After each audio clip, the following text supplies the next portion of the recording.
الحمدللہ والصلاة والسلام علی رسول اللہ وعلی آلہ وصحبہ ومن والہ۔ پیارے بھائیوں اور دینی بہنوں، السلام علیکم ورحمۃ اللہ وبرکاتہ۔ دن گزرے، مہینے ختم ہوئے اور ایک بار پھر ہماری زندگی میں رمضان آنے والا ہے، لیکن اس سے پہلے شعبان کا مہینہ آ چکا ہے جو رمضان کی تمہید ہے۔ اس مہینے میں ہمارے حبیب، ہمارے آئیڈیل محمد الرسول اللہ صلی اللہ علیہ وسلم کا اسوہ کیا ہوتا تھا؟ صحیح بخاری کی روایت ہے، حضرت عائشہ صدیقہ رضی اللہ تعالی عنہ بیان فرماتی ہیں، اور میں نے آپ کو نہیں دیکھا کہ آپ نے رمضان کے سوا کسی مہینے کا مکمل روزہ رکھا ہو، اور میں نے آپ کو شعبان کے مقابلہ میں کسی بھی مہینے میں اس قدر روزہ رکھتے ہوئے نہیں دیکھا۔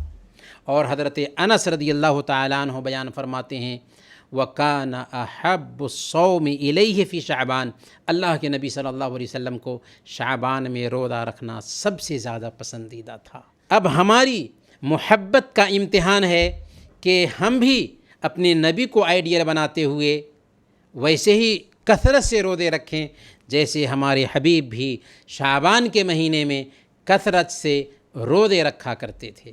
اللہ کے نبی صلی اللہ علیہ وسلم سے سنن نسائی کی روایت کے مطابق حضرت اسامہ بن زید رضی اللہ تعالیٰ عنہ نے پوچھا تھا کہ یا رسول اللہ، آپ شعبان کے مہینے میں اس کثرت سے روزے کیوں رکھتے ہیں؟ آپ نے فرمایا تھا، ذاک شہر یغفل الناس عنہ بین رجب و رمضان وهو شهر ترفع فيه الأعمال إلى رب العالمین وأحب أن يرفع عملی وأنا صائم۔ دیکھو، یہی وہ مہینہ ہے جس میں لوگ غفلت میں ہوتے ہیں، اور غفلت کے وقت کی عبادت کی بڑی قدر ہوتی ہے۔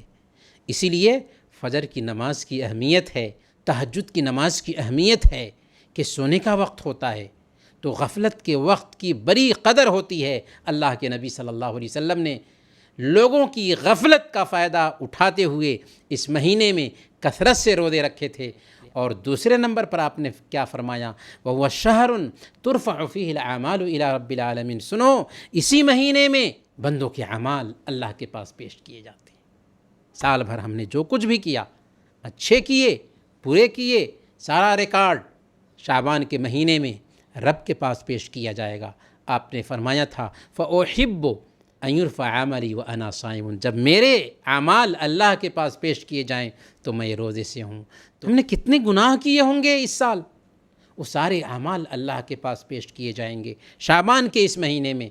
تو کیا بہتر نہیں کہ اپنے رب کو راضی کرنے کے لیے روزوں کا اہتمام کریں کہ جس وقت ہمارے اعمال اللہ کے پاس پیش کیے جائیں ہم روزے سے ہوں؟ اور پھر شعبان کے مہینے میں جنت کے دروازے پہ دستک دیجئے، چونکہ شعبان رمضان کی تمہید ہے، اور رمضان میں جنت کے دروازے کھول دیے جاتے ہیں، جہنم کے دروازے بند کر دیے جاتے ہیں۔ تو شعبان کا مہینہ اصل میں جنت کے دروازے پر دستک دینے کا مہینہ ہے۔